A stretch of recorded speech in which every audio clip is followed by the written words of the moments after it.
Yeah, I'll help That it. was. Yeah, I don't blame you. Yeah, I don't think you can let me I know. don't either. Cuts in the car. Hey, Angela, are you ready? Permitted as in, no, If you not don't want- permitted as in allowed. Sure, I'll take it. I don't. Yeah, not permitted in terms of compliant, okay?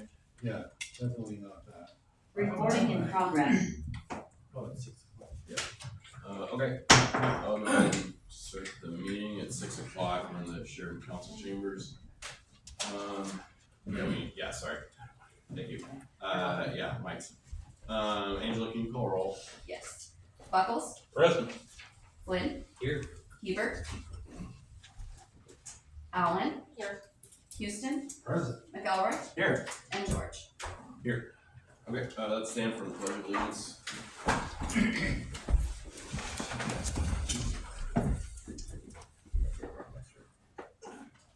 Sure. I Pledge allegiance to the flag of the United States of America and to the republic for which it stands, one nation, under God, indivisible, with liberty and justice for all.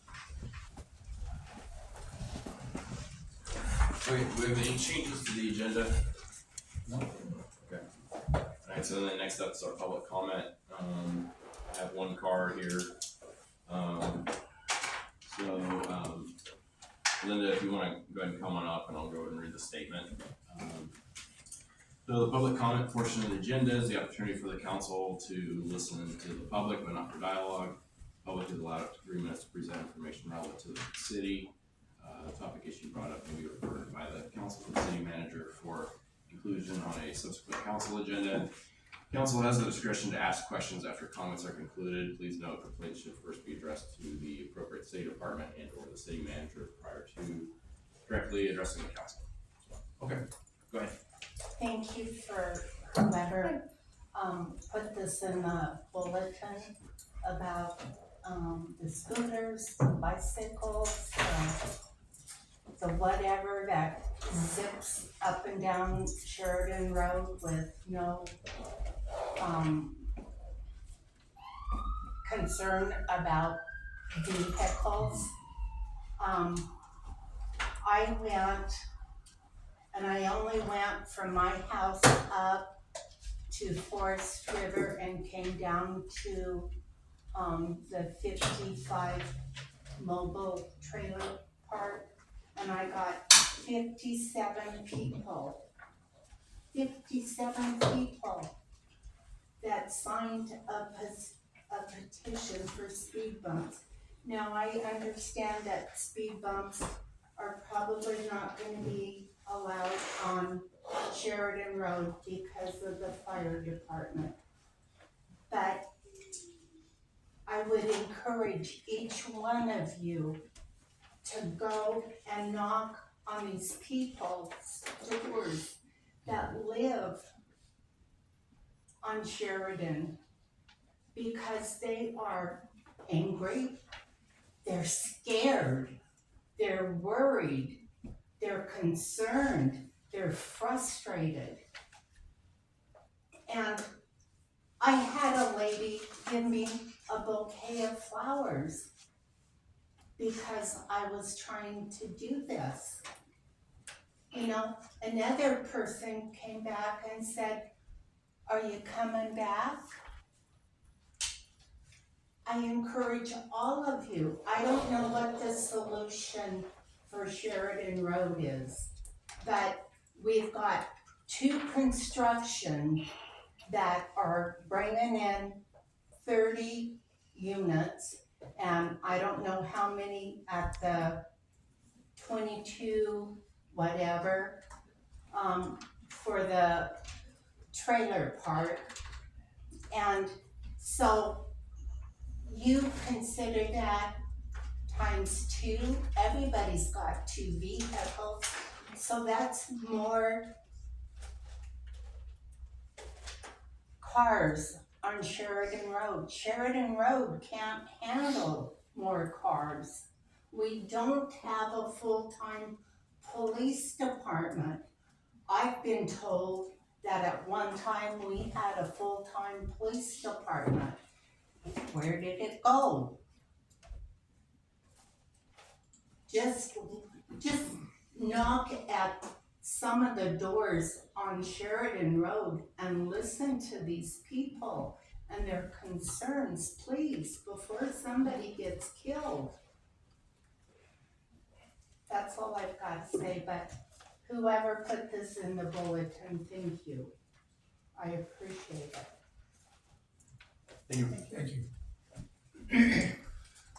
Your Honor, if I could add, for Linda's benefit, next council meeting on the 21st, the next regular meeting, the council will be awarding, assuming we get favorable bids, the maintenance work for Sheridan Road. So that'll be awarded September 21st, and that'll be completed this calendar year. Okay, next up, we've got the sheriff's report. I'm not sure if Deputy Grant is still here or not. Oh, you are, okay, cool, okay. Okay, any questions for Deputy Grant regarding the sheriff's report? Okay. Jim, you don't have any? No. Okay. Okay, well, all right, well, thank you. Yeah, Thanks for being here. Can you do that again? I can, yeah. Try my best. I've got a good question for you if you want one. Yeah, sure. So the other day I pulled in on Sheridan Road Yes. and right there at the old pot and mouth shop, there was a city of Yamhill officer who had pulled over someone inside of the city limits there. And I understand that jurisdiction is everywhere and all of that, but I thought, that's really kind of funny that those guys are out of their way. How often does that kind of stuff happen?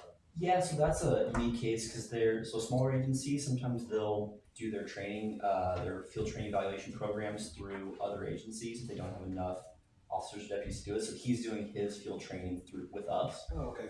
So it was just a training thing. So I was there. I'm actually his training officer. Oh, nice. And so he was there with me. So I'm supervising the whole thing to make sure all the citizens are getting the same, high level service. But this is a training thing we do with other agencies. Grand Ron had a couple guys from I think a tribal agency down south training with them a couple months ago. So it's kind of an interagency collaboration we do. That's awesome. Yeah. I appreciate that. I was mostly curious. I thought that seems interesting. Yeah. Yeah. Well, I appreciate the work you guys do here. Yeah. We do enjoy the services of the county. Yeah. Thank you. Thank you. Okay, next up, we've got a presentation or update from the Christmas committee. Tammy's here. Hello, I'm the only one that could make it after all, I guess. So we wanted to update and make a few statements as well. So to start with, we want to thank you guys for stepping up and starting to decorate the town again. That's amazing because it's been lost for many years. So I'm glad that it has come forward, even though it took a group who's been doing what they've been doing to step forward. But it takes a mountain to move a mobile, whatever. Anyway, so we in the meeting got told that the city will be doing Bridge Street with wraps and baskets, and that nothing was gonna be done on Main Street, so then we came up with the idea to decorate the Veterans Memorial at Christmas time, which was Joe was there and he talked with Bobby, so we're on board with getting the memorial decorated. We are in hopes of doing something more, adding to stuff every year of whatever we decide to come up with, and are looking forward to working with the city whenever we need to. Preston made it clear that you guys got this, which is great. So yes, feelings were hurt in that meeting, but to looking forward and express to everybody, how it was to go. On a different note, 2 of us received outside phone calls to do with the meeting, and I feel that meetings should be made public so everybody could attend. There was nothing said about was it a baby manger? Something like that, yeah. Something like that was made to, Joe, and then one outside to me. I don't do politics and I don't care about credentials. I mean, I do, but I don't. I live my life. I only come down here for the Christmas committee. I don't attend otherwise. I'm pretty chill about some things. But also at the same time, if there is a meeting that's been held and you're asked about it, you should probably hold negative comments to where the public cannot hear you when they walk in the door. Because one of us that was in the meeting heard another person say they're dumber than a bag of doorknobs and it's just a committee of people who don't belong to anything that want to do whatever they want. So whether it was our meeting or a different meeting, public should have never heard anything like that. And it should have been done behind closed doors appropriately. But it upset the committee big time when they came back to us with that. So I don't know how else to put it. I'm actually nervous saying this because I'm one that comes knocking on the door. I'm not a keyboard warrior. I did not post stuff about it on Facebook. I'm not like that. So I'm just here stating it this way.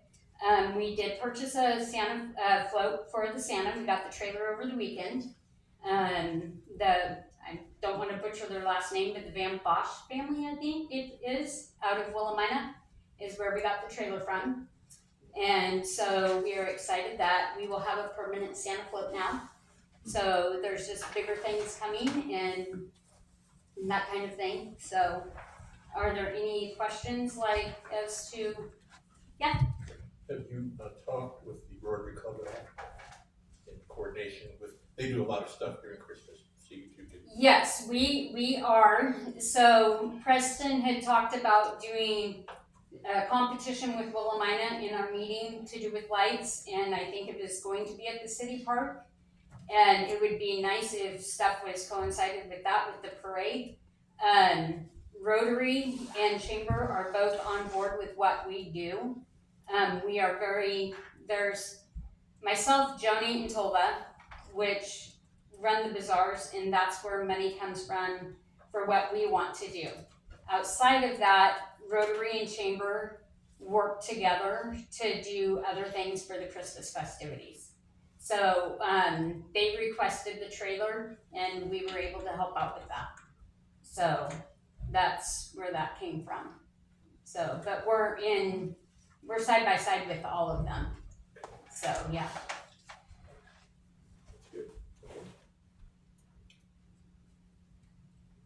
Anybody else? Tammy, did you want to mention about the railroad and that coming in? So with the railroad,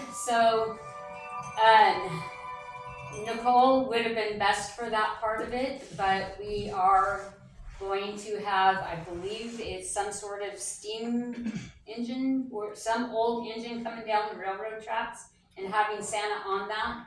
It's going to be on that Saturday. We'll have two different Santas. It's going to be on that Saturday from, I think, 11 to 2. And then we'll have the parade. It'll be a different Santa, so that one doesn't have to stay in the suit the whole time. But that's something neat. We are also coming up with different things to make things more available during the weekend for Sunday as well. We will be also, we had asked for the jazz band to come and perform on Sunday during our bazaar. So we have Saturday and Sunday activities as well. So any activities that people know about that could bring during these times would be amazing. So we're just trying to get more people out and get that warm feeling back into town. That's what we're trying to do. Because I know there's a few of us that have been here for many, many years. Some of us all of our life, and it's not the same, and it takes a lot of people to make it happen again. So, yeah. Are you also, I'm sorry, are you also the organization that does the tree of giving? No, we are not. Okay. Tree of Giving is Tree of Giving. Kira Sandoval is one of them. That is one of the main ones. She stayed with it the whole time from when it had left the food bank years ago. So, and then we brought it to the Oddfellows Lodge, and then the Tree of Giving formed their own 501c3. And then when Chrissy passed away in Willamina, they chose to combine Ron, Willamina, and Sheridan together. So, but they still meet at the Oddfellows Lodge, that kind of thing. But it's completely separate. We don't do anything with it. So, yeah. Thank you. Mm-hmm. Thank you. Thanks. Yeah, thanks. Okay, next up, the consent agenda. Jim, I make a motion that, we pass the consent agenda. If there are any changes that are made to the reports, then, we pass the consent agenda with those changes. Second. okay, you got questions? I have just one for what was done in the finance area. It's in, on page 15, number 4, the awards, Southside Park improvements was allowed. Down the second line from the bottom, Park and Recreation Department, about removing the disc golf component from the current grant scope. And then we heard about how the estimated cost of disc golf was $40,000, blah, blah, blah, blah, blah. And then down further in page 16, right above the motion, it said the committee had expressed no objection to deferring this element. I thought, I remembered that we said we would just not do it for now, which is, yeah, technically deferring, but it's not the same thing as what it implied early on. It says, removing the disc golf component. So how was that supposed to be pressed enough on that? Well, we need to request from Oregon Park and Rec Department that be removed from our grant. So far, they're just indicating that they probably won't have an objection, but we still need to get that to them and say, okay, we're gonna take this out. Is that okay? And they have a vote. Is that? Yeah, they want to make, once we have the bridge installed, which is, we had the pre-con meeting just last week for the installation of that. Then they're gonna look at extending the grant. And at that time, we'll talk to them about the details of that, the disc golf. Now, there could be more by then. Yeah. But that's where that sits right now. Thank you. It was just a question in wording, because the way it looked, it's like remove and defer, two different things. So now I understand what we're talking about. Either, on either, anything? Okay. So there's, first and a second, if there's no more discussion, then we'll go and vote. Okay, all in favor? Okay, that passes. Okay, so next we're on to public hearing for ordinance 2026-01. I don't have a script, so hopefully I don't mess this up too bad. Well, okay, so script. Okay, so I'm gonna go ahead and open up this public hearing at 6:19. Do you have any comments regarding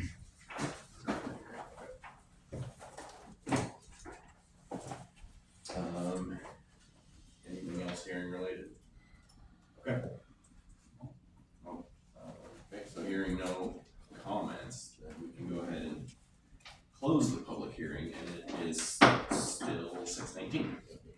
Later into 6:19. So then we just move right into action items, which is the third reading of ordinance 2026-01. That starts on page 35.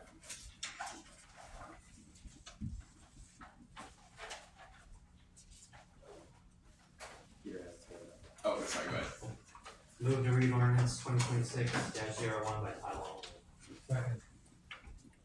Okay, any discussion on that? month or something here. Okay, this ordinance is basically approving the park plan, is that correct? Correct. Okay, so, on page 100, I found a, 100 of the packet. yes, page 100 and 161. This is just a minor detail, but we have to get it right since there are several cross out throughout, but, Jim Jack's put in here. It says, on number 2, Southside Park, work with ODOT to install signage on Highway 18, identifying the Bridge Street interchange as the no, that should be exit. And I think we don't wanna pass this and say, well, we're gonna have it exist, no, it's an exit. So that's. But it also exists. It does, it does exist, but if you wanna get off and get to Southside Park, you best take it as an exit. So that's, all I have to say about the park, and I just wanna make sure that was the right time to bring it up. We have to vote to amend, or is that just like a small error? So you don't have to amend any motion. Was that any other? I did notice that there might be one, but a lot of stuff to read it. Okay. Then this is just a regular vote, not a roll call vote, is that right? Correct. Okay, so we have a first and a second. Is there any other discussion on this? Okay, go ahead and vote then. All those in favor? Okay, that's unanimous. Ordinance 2026-01, an ordinance updating the 2014 Sheridan Parks Development Plan and adopting the updated 2026 Sheridan Parks Development Plan as the recreation element of the Sheridan Comprehensive Plan. Peter? Figure all motion down and we could hear all about it and what have you, but, I move to adopt ordinance 2026-01, Parks Master Plan. That's right. Any discussion? So roll call vote. That one's a roll call. Yeah, after any discussion. Okay, well, if there's no discussion, then I'll go ahead and do a roll call vote. Angela, do you wanna do that? Yes. Buckles, Aye. Flynn, Aye. Allen. Aye. Hebert. Aye. Houston, Aye. McElroy. Yes. Okay. And that passes. Okay. So next up, we have the Board of the Skatepark Construction, and that is 113. And a lot of that's folded up in pages. That.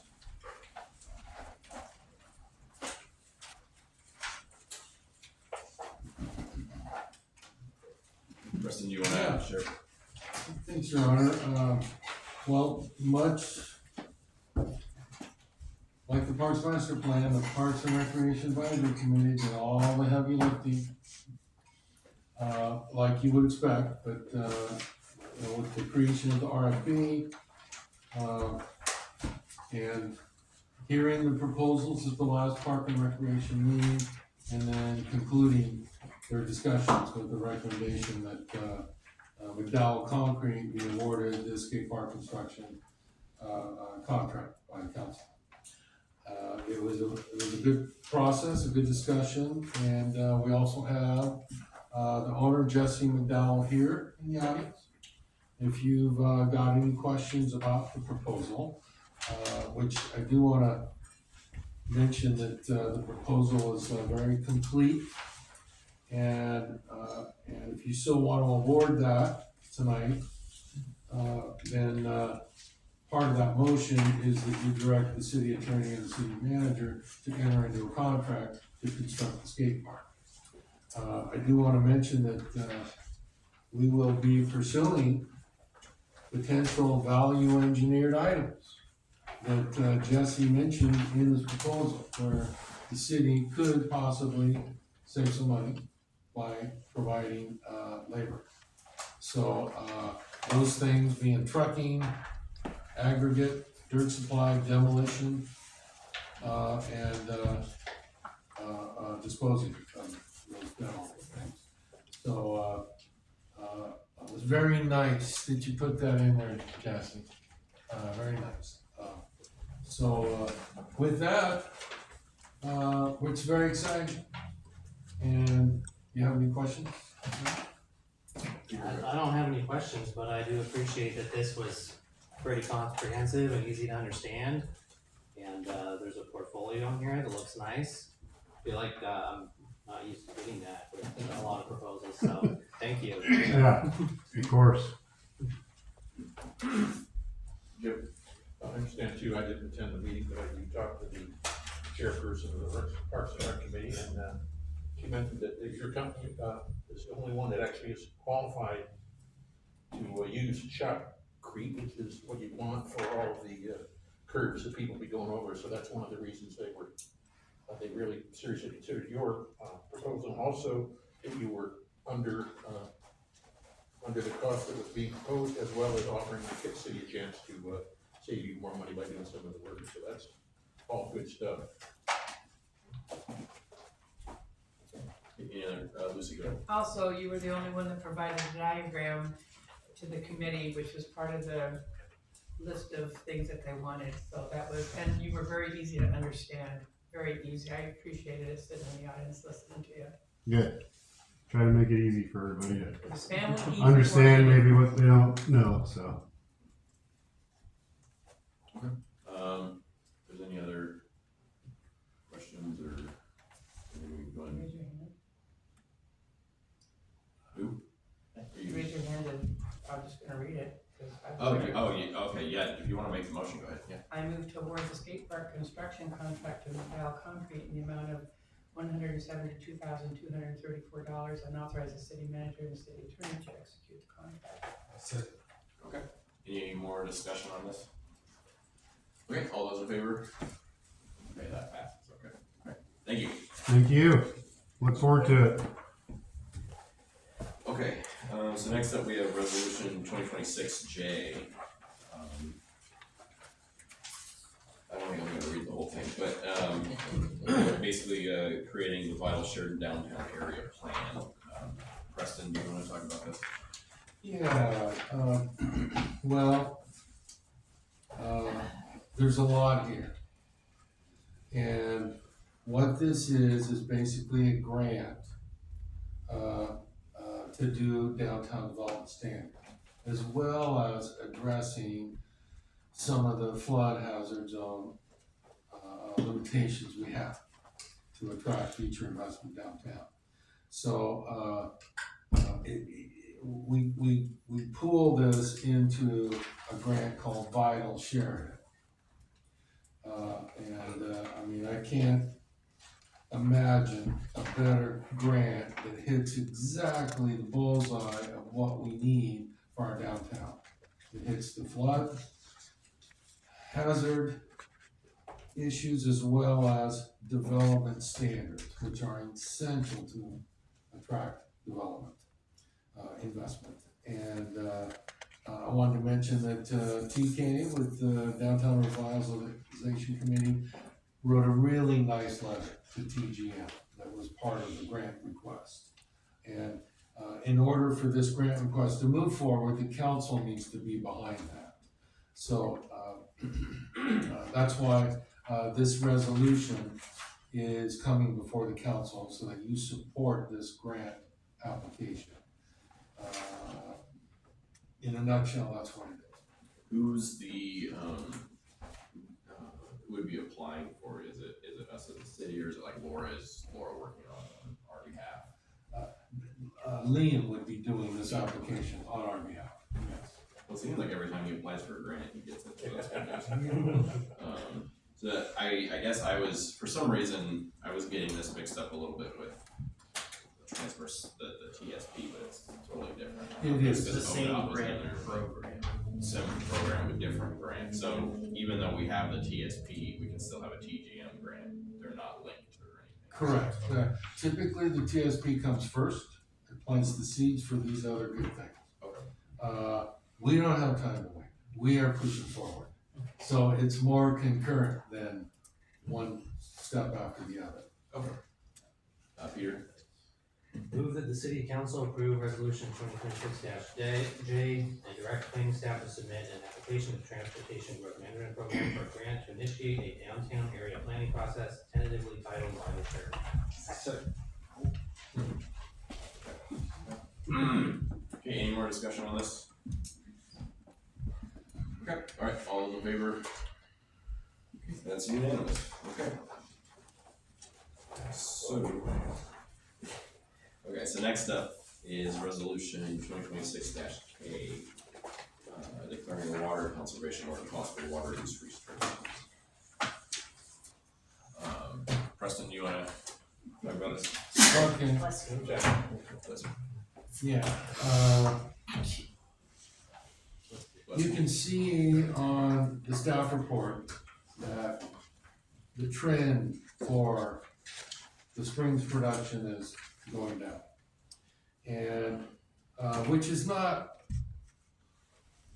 typical, it's happened a little earlier, about a month earlier this year than it has in recent memory. I asked, well, when's the last time the city's gone on water restrictions? And I asked everybody. Marguerite says when she moved here in like 82 or 83, they had odd even water. That was the last time anybody can remember being on water restrictions. Well, here we go. We may not need to go into restrictions, we may have to, but it's we're at the point now where we have to inform the community. And so a water curtailment is really a protocol. It's not an emergency like what we had in last December when the landslide hit and we lost water. That was an emergency. This isn't so-called an emergency, it's a water curtailment protocol, but I don't want to make light that this isn't important. This is very important, but emergency protocol is different in our policies. When you declare emergency, how you get out of it, and all that kind of thing. This is not that. This is a water curtailment protocol. It's a regulatory thing. It's not an emergency like you have after a windstorm or that sort of thing. So because of that, there are certain portions in the Sheridan Municipal Code that have to be pushed aside so that we can handle this the way it's supposed to be handled, like a water curtailment. And there are three provisions in the Sheridan Code, which I identify here as needing to be rescinded because it was drafted in 1977 and it describes an emergency situation. Okay. So you might have followed all of that in the staff report. That's a little bit of context, and now to get into the nuts and bolts of the water curtailment. In our water management conservation plan, or WMCP, this is where we're required to provide water curtailment guidelines in compliance with the state of Oregon. And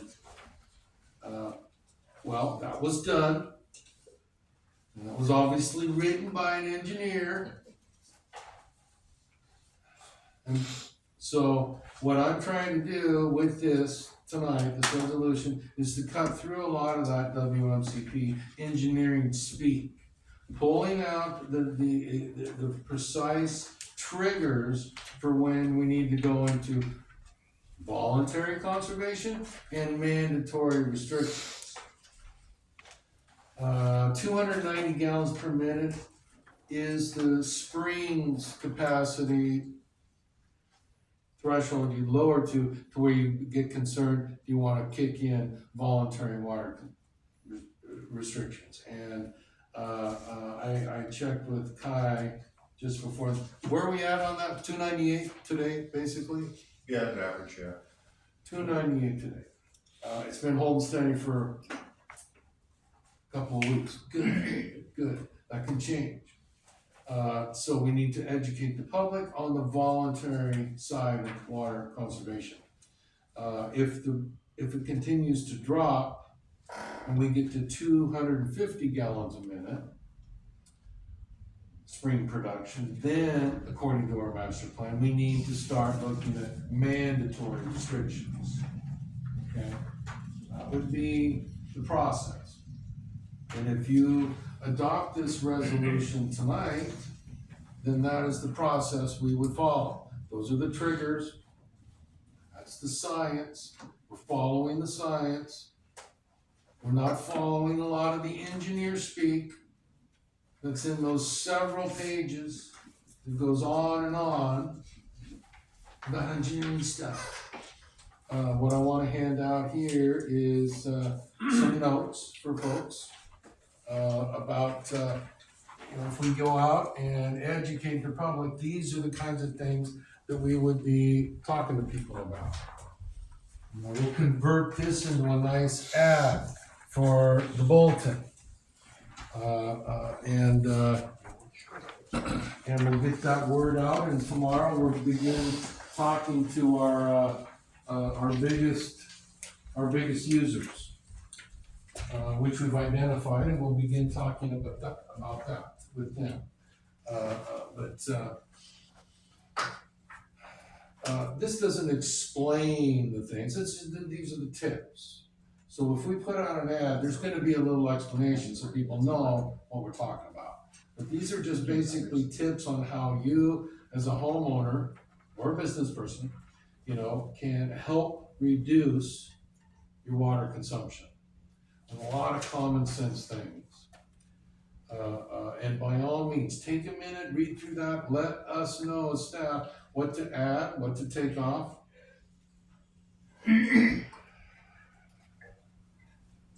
Peter? So just to check my understanding, I guess, we have some old ordinances that require manual intervention by mayor and council to declare any kind of water restrictions. So we're suspending that in favor of the automatic restrictions that kick in when our flow rate drops to a certain point. Correct. Okay. Which follows our current water management conservation plan. That Yes. makes great. And Kai is here too.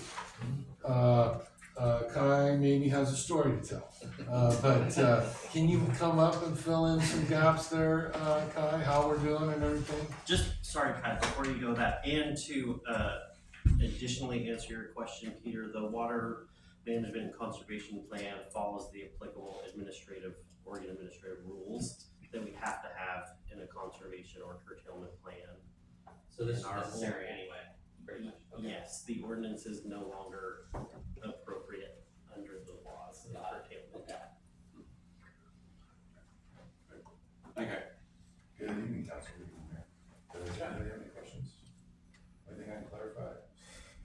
I was curious, I know Preston, it sounds like we haven't had a water,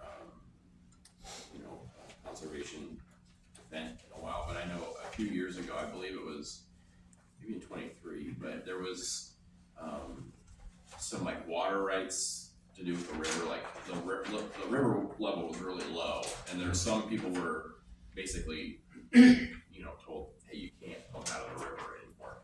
This is obviously different. We're basing it off of the springs, but we're looking at the spring line and how much water we're getting out of there, not necessarily how much we're able to get out of the river. Correct. Is there a situation to where our spring line would be low and the river is super low that we're really not able to supplement what we're missing out of the springs? So the state oversees both water resources. They make the determination on the river, who can pull from it and how much. Okay. And that's depending on the date of the water rate. Usually there's senior rights and junior rights. So usually when you see the state reduce the amount of water to be able to pull it out of the river, it's junior rights. The city has senior rights. Okay. So that hasn't happened as far as I know. It's 58, I think, 1958, I think, so that will go into effect. Do you know if, say they pull junior rights, they can't. For senior rights, is it just all senior rights or is it like a year thing? I've never seen the state exercise that. Okay, well, that's good to know then. That's probably unlikely, but that was just something I was worried about. 'Cause that was the last time, I think, that I can remember that it was cut. I'll jot that down, though I'm meeting with the water master, state water master for this district in a couple of weeks. So, yeah. I sort of assumed they would also prioritize drinking water if it really got to that point. That is my understanding. Any other questions for Guy on this? How's the crew? We're doing well. I congratulate them almost daily. Probably should be daily. Yeah, I mean, we said individuals work, I don't know, 12, 14 days a month, something like that. And in order to relieve him, somebody has to work overtime. So then that person has to take over that shit. But yeah, I mean, we're running the plant as efficiently as we can. You know, we talked about running it inefficiently as well and what that looks like. So can we produce more water? Can we reduce overtime? You know, can we run the equipment to the edge where we can still maintain it and still produce the most water? That's at the point we're at now. That was the discussion this afternoon actually, was how hard can we run it physically, still make good water, and still keep the plant together. Well, I appreciate you guys working up there. Yeah, they're doing a great job, and everything is an open conversation, and I'm really proud of them for that. Thank you. Well, and Kai's been a little humble too. It's been very trying lately. Our water lead's been on a big vacation. We're down in the department, 3 people. We've got job offers out to a couple that we sure are gonna come on board in next month. Down 3 people. You know, our water lead out for a couple of weeks. I mean, there's been a lot going on, and thank you, kind of, for holding it all together. It's not just water. There's sewer issues, as you can imagine. There's citywide issues that have to be kept up. There's been some chatter about, well, if we've got water issues, then what about that puddle on Schley Road? Got a water leak going on there? Yes, there is. And we're trying to coordinate with the contractor to get it fixed as soon as possible. That water pipe is not in good shape. So when the contractor's ready to go, it's all gonna get replaced. Boom, one time. That's being coordinated to get done as soon as possible. Yeah, we're aware of the puddle on Schley Road. Yeah, and it's gonna get fixed. That's a really good point. I'm glad people called and reported. It's a surprising number of people called, but probably I'll get more calls after this meeting tomorrow, which is great. Yeah, because we don't know about all of them. Yeah, we don't know about all of them. So, right. But yeah, that particular pipe that project has been in the works for 5 or 6 years. The city's been waiting patiently, so so the citizens in our water department didn't have to cover the cost of that pipe. It's finally got here. Contractors covering the cost of the upgrade of that pipe. But yeah, it of course sprung a leak. And that one, when you pull native soil from it, it is so pitted that as you pull native soil from it and you put a band on here, it just pops 3 more leaks right next to it. Yeah, that's how old that pipe is. But like I said, the city's been waiting patiently for it to be repaired and replaced, and we're finally there.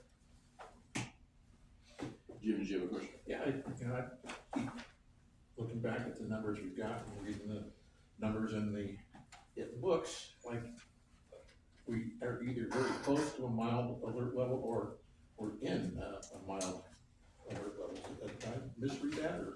Mild, yes. Yes. By the spring GPM.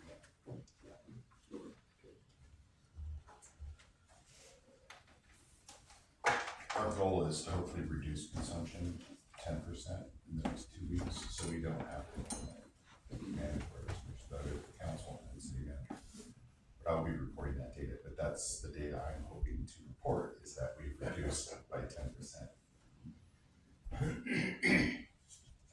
And I want to say this isn't a source issue. So other than the springs have let off, but they do historically, we're just about 30 days ahead of schedule is where we're at with that. And our demand keeps going up. If you look at the charts, our demand has never been higher, surprisingly. And this economy, I'm kind of surprised that we haven't saw that dip a little bit, but it continues to go up every week. And it's going to as long as the heat stays.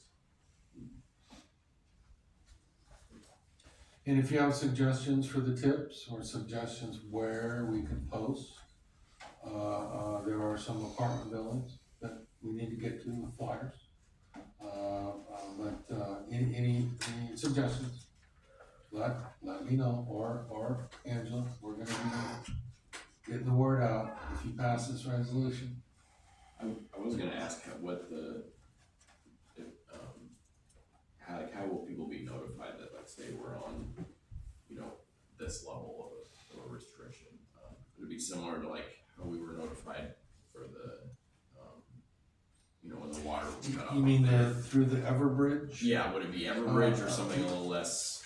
Well, I'd say, why not Everbridge? You know, let people know. That hits users even outside the city. You know, there's 5,000 people signed up on that system. It's incredible. We would definitely do it if we went into mandatory, so why not all the time too? So I think that's a great suggestion. Okay. I just wasn't sure if that was not, so I just wanted to mention. Okay. It wasn't on my list, so, you know, thank you, yes. I do have something to add. In past years, when we've come up against water curtailment issues or our demand is higher than our production, I'll usually say that I can put on more shifts. I can run the plant more efficiently. I can add a third shift. We've tried all that. So we've either tried it or done it. So the way the plan is automated now by council approving the funds, we were running basically 2 employees, but that plan's actually running about 20 hours a day. So, and it can probably only run about 21 and a half if we had somebody there 24 hours a day, because you have backwash time, so it has downtime. You also have to calibrate, there's certain things you have to do that the plant can't actually run during those times, but we've been affecting those things for the last 2 summers, and we're just kind of running out right now. But. And the plant needs to run regardless of which source we're getting the water from, is that right? In the summertime, not in the wintertime. The springs will produce enough water to meet the town's wintertime demand needs. Oh, okay. Yeah. And the other thing, Preston touched on it, but we've suddenly seen this much growth in Sheridan, along with the ODOT project. So if you look at the millions of dollars of all of those projects, there is a number of how many public works employees that it takes to manage those projects. And our capital plan is also aggressive. So that's another issue that we've seen. If we had more temporary, I think this is something we're gonna probably talk about in the budget, is temporary help in the summertime. Oh, if we continue to grow like this, we're going to have to identify that. If there were an issue with the actual machine that, you know, is running, if you got somebody ready to go, you could, hey, it's acting up, we need you here now, because you can't afford to not have this. Yeah, we do, and actually, this is other things that council has approved. We actually have some parts, pumps on the shelf. They are sitting there, they were rebuilt, they are ready to go. So, yeah, it's been, we both water and sewer. Are they rebuilt? Are the parts still made for what we have? Or Yes. Okay, that's good. Yeah, typically they just reroute. We don't have to buy new casings or anything like that. The casing survives. If there was a catastrophic issue, like we lost a shaft and took out the whole motor, then we might have to buy a new motor. But what we've been doing is we take the old stock offline, what's in service, replace it with a new pump. We have the old pump rebuilt and placed on the shelf. That way it's ready to go. Because cranes are hard to come by sometimes. And the size of the crane we need to pull in some of our pumps is pretty large. You've probably seen it down there. It's pretty big. So yeah, it is large. But yeah, we've got some great partners and vendors. So, yeah. And might I point out that some of that stuff's from our budget committee, providing that equipment that we need to be able to utilize our systems in emergency when we need it. So it's having those backups available. It's critical. Okay, any other questions for Kai for this item? Okay. All right, thank you. Thanks, Kai. Peter? Move to approve resolution 2026-K, declaring a water conservation alert and possible water use restrictions. Second. The first and the second, any more discussion on it? All right, all those in favor? I think that means unanimous, okay. So next up, then we have the water report that starts on 149.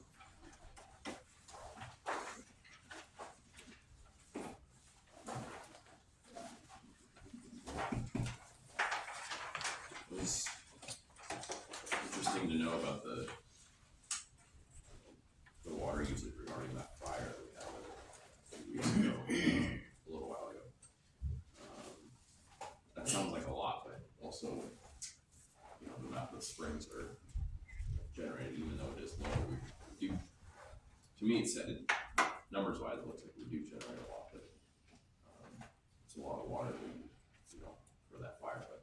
And that's something I don't really think about very often is, oh, fire, big deal for our water supply. And it's a big deal because they're spraying a lot of water up there. Especially if it's when it's low like this. Okay, any, questions, comments about the water report? Okay. Oh, Ian. Did, PGE, did they pay us for this? Cause we had to repair this, right? There's a second water leak, there was two large water leaks, PGE hitting a line that was located at the major map show line in the wrong direction, or the wrong location. We have corrected the maps and this line is set to be abandoned.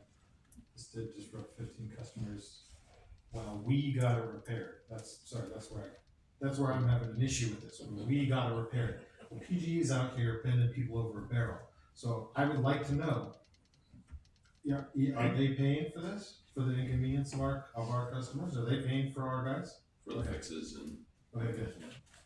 Thank you. For the, Kai, sorry, did you have a? Yeah, I can comment on that. Okay, yeah.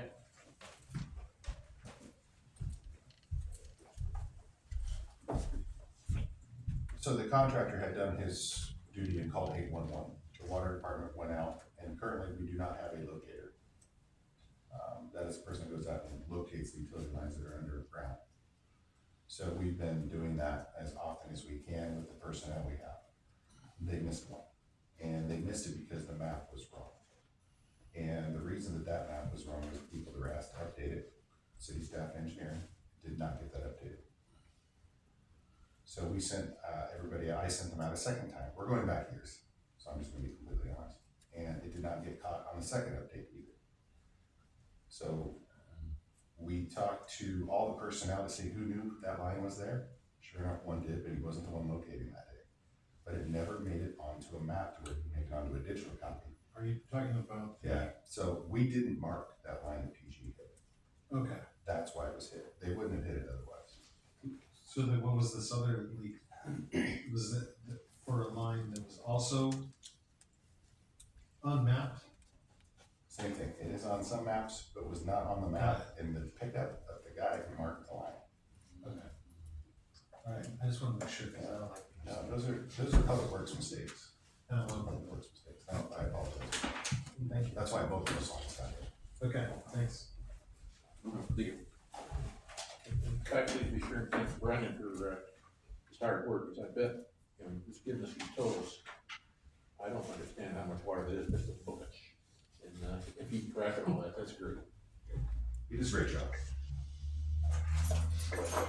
Okay, so, other comments next up, we have the library report.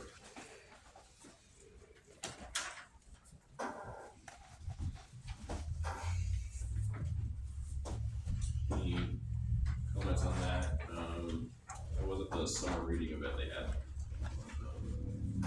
Saturday, there was a lot of kids and adults there, which was really cool. I'm not sure how many, compared to last year either way, but there was a lot of people there, so that was great. Any, Peter? See, they got a new return. Mm-hmm. They were waiting on that for a long time, I remember, so I'm sure they're very happy. And, the, old one was hard to use. So, it's cool. It got wet too. It did. It was $1,500, so it better be. A wonderful meeting at Friends of the Library on August 4th, and that's when they dedicated the Dropbox, a little ribbon cutting. I can send that picture to all our partners. Your books are safe. You can come to Lockton and Sheridan. It'll be fine. Yes. So then next up we have the code compliance report.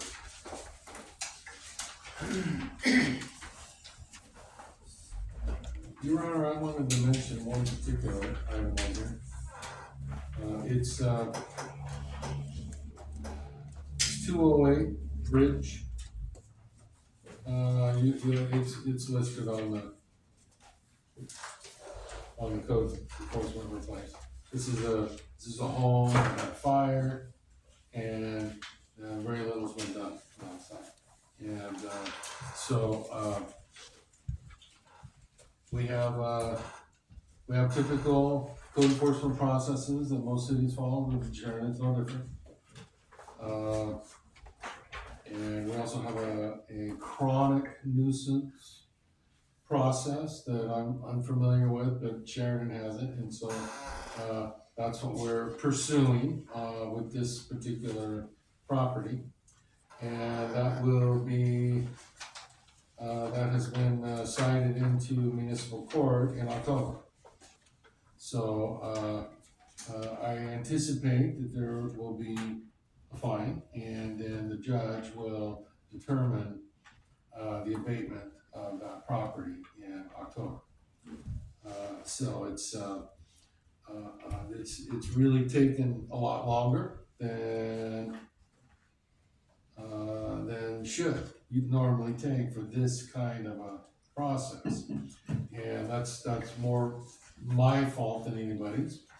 And I think the lesson learned here is to initiate a chronic nuisance process on a property that looks like it is a chronic nuisance. And don't need a couple months to figure that out. So, is there any, you recommend changing anything code-wise or process-wise? Is it just I keep asking myself why a lot, yeah, but I just need to apply what we have. More time. Because it sounds like this chronic is maybe uncommon for cities, so I was wondering if that's something you would rather. It has advantages. Okay. It has advantages. And our code says if you're gonna abate a property, go through a judge and a lien and all this stuff, you have to go through the chronic nuisance process. So that's an advantage there. Caden's, becoming well versed in all of this, and another lesson learned. It's gonna get cleaned up, it's just gonna take longer than what we thought, and there's a couple ways the judge could approach this. And so we'll when we bring this property to the court, assuming it's still not in compliance, we'll issue fines, et cetera, then we will have a good strategy on what we'll be asking the judge at that point. It could be a doubtful it would be a full abatement, but it could certainly be something along the orders of fencing and securing property, requiring that. And then all the compliance is much easier to handle. So we'll have that all lined out, and so again, that was 208 North Bridge. Jim? I'm wondering, in his cases, code cases closed section of this report, it says one case closed as a warning. What does that mean? It's the very last one in this code, on page 153. Does it mean they were issued a warning? And that was the resolution. Oh, and so after the warning, they fixed it, maybe? Okay. Well, I read that to mean it was closed, but a warning was issued. You're not fined, but you're getting a warning saying, please don't do this again. And do you have any further updates on this 312 Northeast Balm Street? I mean, it says it's closed as of the 4th of August, which is fantastic. I haven't back there to look at it, but they got all this stuff cleaned up, and they never had to be forced to determine the chronic nuisance. It's all been cleaned up. That was a different approach. Yeah, it wasn't, because that had been such a long, ongoing issue, and then many more criminal things going on, there was a different approach on that. The last time I looked, there was like, maybe one small load of stuff left the vehicles are all gone. And the owner's intention is to clear the site. So, I can say it's never looked better. Pretty bad when you got here, so you could definitely. You bet. There's always a worse property. Yes, always a worse property. Okay, any other comments on this? Well, just Caden didn't put it on his report, but he will be at Willemia's National Night Out with Grand Ron tomorrow night. They rescheduled it because of the smoke and everything. And he was at another event with them last week. I asked him what it was, and then I didn't listen to the answer when he told me. But he is getting himself out there, handing out the little pamphlets about what is and is not allowed in terms of scooters, bikes, e-bikes, the little sheet going down. Yeah, last week was Grand Ron, and tomorrow night is Willamina. He'll be there with Sheriff's Office. Any other comments on the code? Okay, well, next then we have the city manager report. Okay, Your Honor, yeah, a few things. We remember last summer, we talked about doing a Yamhill River water testing program. It would be, in the summer months when we're drawing from the Yamhill River for our drinking water. And we were working with Oregon State University on that, and that has all fallen through. Unfortunately, that program has been cut back, resources, et cetera. So we were looking for guidance from the experts, on doing a program and then doing that. Well, so what we have done, and this is just a couple weeks here last month, Kai sent a letter to the DEQ appealing to them to say, can you set up a program for testing the Yamhill River for us? This is above and beyond all of our requirements, but it's frequency, location, what to test for, the whole program.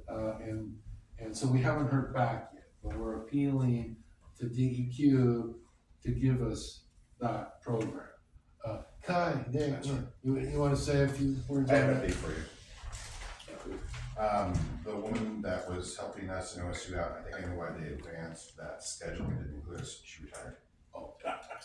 So I did hear back from her office, and they're going to work with us and gonna help us out with that program. Oh, they are?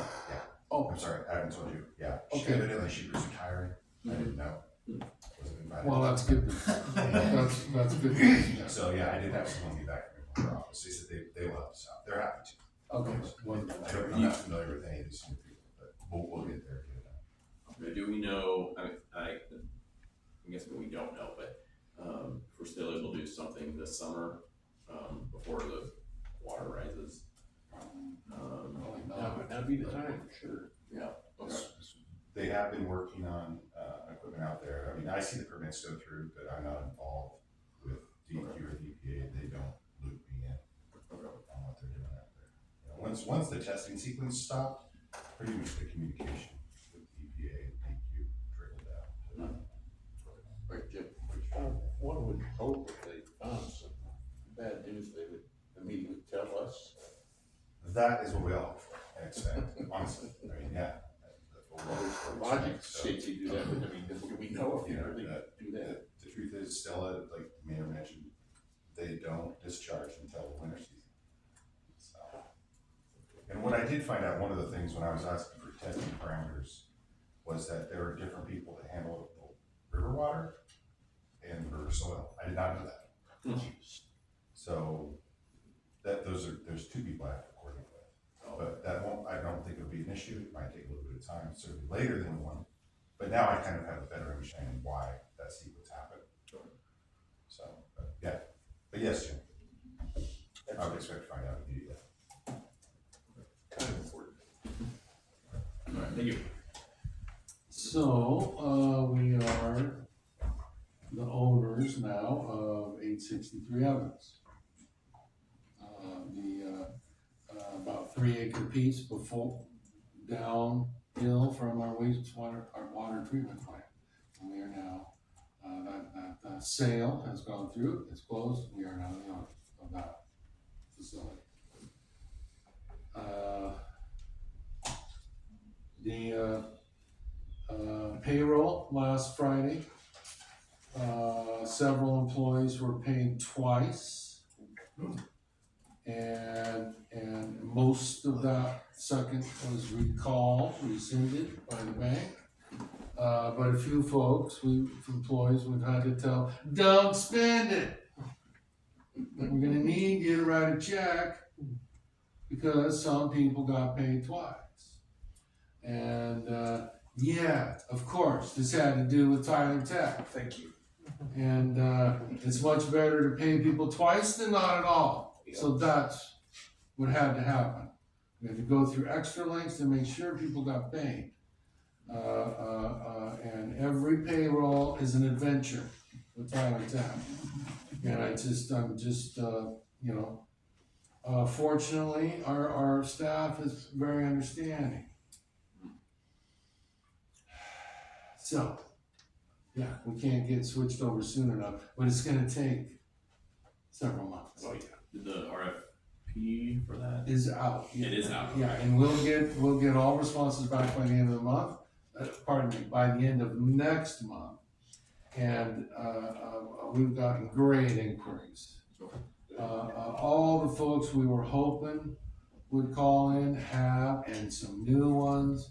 And for the most part, the vendors are saying, hey, we really appreciate the clear RFP that shows the basic services that you need and all of that, and not have to sift through 20 pages of technical mumbo jumbo.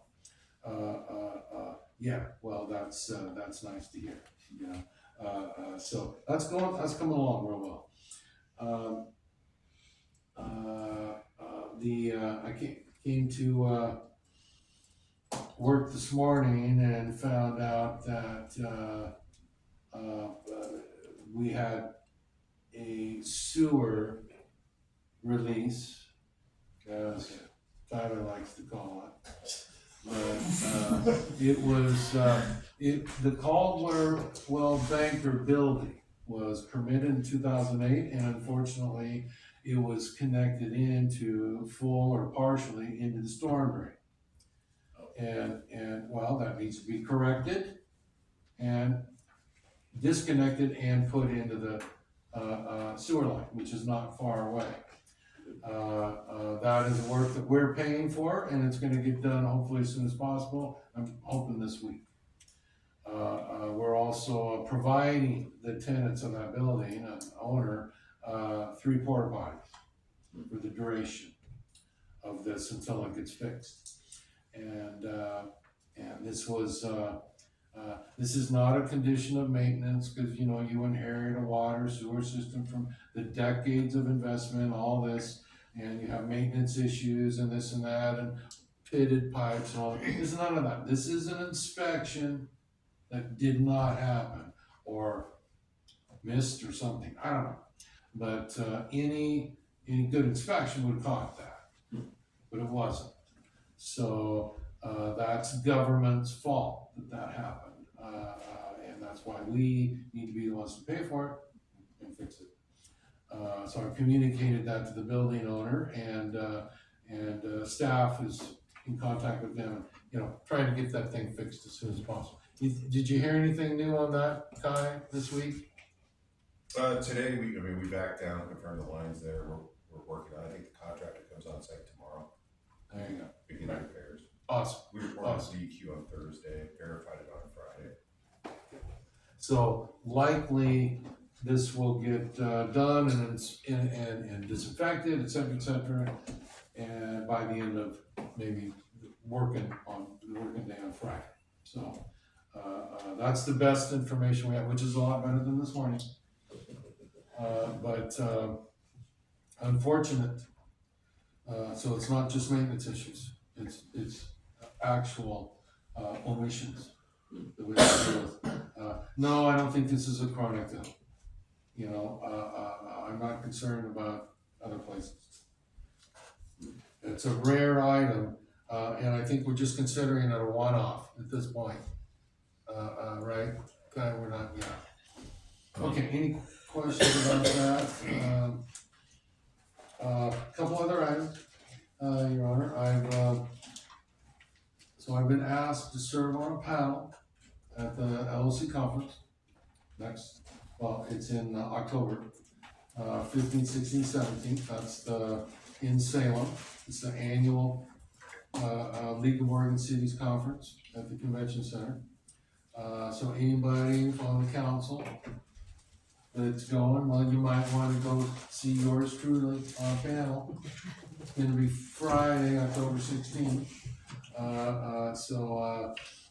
It's one of those things where, you know, the old time city managers that are still around are gonna try and talk about lessons learned and a career working for local government. So, happy to explain to elected officials, now that you've screwed it up, here's how to fix it, or something along those lines, you know. Hopefully somebody's gonna go to the league conference. It's nice to have the city represented, at least, you know, from somebody. So, y'all got the information. You can go full 3 days, or just 2 days, or 1 day, whatever. But do look at that if you're interested. The last thing, Your Honor, I want to mention is the last day to file for city council and mayor position is tomorrow at 3 o'clock. All the paperwork has to be in to the city by 3 o'clock tomorrow if you're gonna run for city council or mayor. Kale, you're the only one running for mayor, and we have 3 open council seats, which no one is filed for. So let's, you know, just in case if, you know, nobody ran, or maybe 2, whatever, then after the election, the current council would consider making appointments for January. It would be for 2 years on those terms, not 4 years, it'd be 2 years. But, that's the process for that. And that's all I had to report, Your Honor. Any questions for Preston?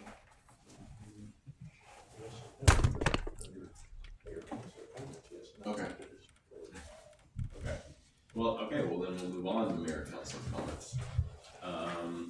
The only thing for me is Thursday, the scheduled meeting with Representative Andrea Salinas, me and Preston we do have, I wanted to have kind of council approve the list, but they needed it before the meeting, so we have like 5 items to talk about that are kind of big infrastructure stuff. Money, is that? Yeah, all stuff we need money for, yeah. But, so that'll be what we're talking with them about, some of the bigger projects and things. And what day is that? The 20th, it's Thursday. Go ahead. Where's that meeting at? Just here. Yeah. Wow. Must be an election year, huh? I think they're checking out several things in the area in their district, so. Yeah, I think that's it for me. Jim, do you have something? Yeah, I had a question, it's for Preston, but it's, I see we paid there, CPA a little over $12,000 this pay period, and wanted to know how we're doing finishing off the audit. Well, we're now reconciling all of the auditor's work. All the data that has been done, like with Sarah, all the auditors now are done, and now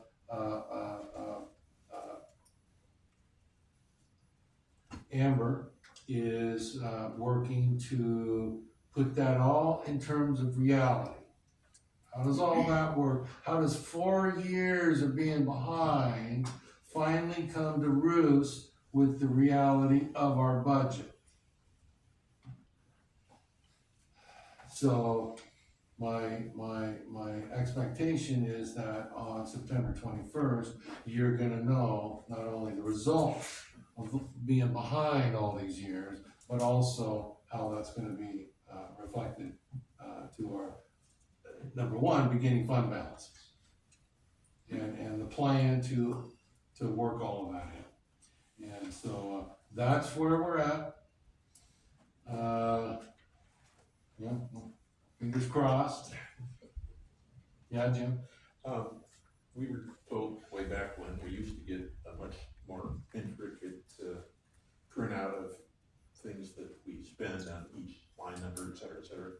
And we were told that we couldn't get that done because we didn't have good numbers to start with. So when we get the audit reconciled and things going, possibly in October, we might actually get a sheet like that. They said Tyler Tech can do it, but it needs numbers to work with, so. Those are interesting things. It also shows, our actual income coming in as well as. Yeah, that's all correct, Jim. We can, a lot of the reports are available to us. They just don't make sense yet. We get a new system and those reporting functions are routine. And we can do budget to date reports. Right now we can't, it just doesn't, No, I get that. can't interpret. Just fingers crossed we could finally see that, in October. I realize that You the 21st of September, it's done, it's like, well, we can't expect everything flow, but we want to you can see that. Right. Approved report. Okay. Well, other. Yes. Okay. So we can, okay, Ian. I believe last week, or last session, you mentioned that you might tell us something about what's going on with the construction down on the Hebert Plaza and associated with that, or what, am I mistaken? Oh. There was a big meeting here last Thursday to talk about phase 1, phase 2, and I wasn't at that meeting. And I'm not up to speed yet how we're going to move forward, other than we are anticipating possibly at the September regular council meeting that you will be involved in a decision to move that project forward. Okay. That seems likely at this point, and that will be very helpful. But otherwise, yeah, we're still gonna try and get phase 1 and phase 2 done this summer. That's our goal. Okay. Jim? I understand what you just said, and I get it, but haven't we already approved moving it forward, so as soon as somebody says go, the city can just go rather than bring it back to us again? You see what I'm saying? Wouldn't that be nice? That would. Well, you've got a situation here where the good city is trying to do a project with several private properties that don't like each other. Great. And so, it's a little difficult. Sure. And we're running into a few roadblocks. So yeah, we're gonna have to clear those roadblocks out and council can help with that. I'm confident that's gonna happen. That's one.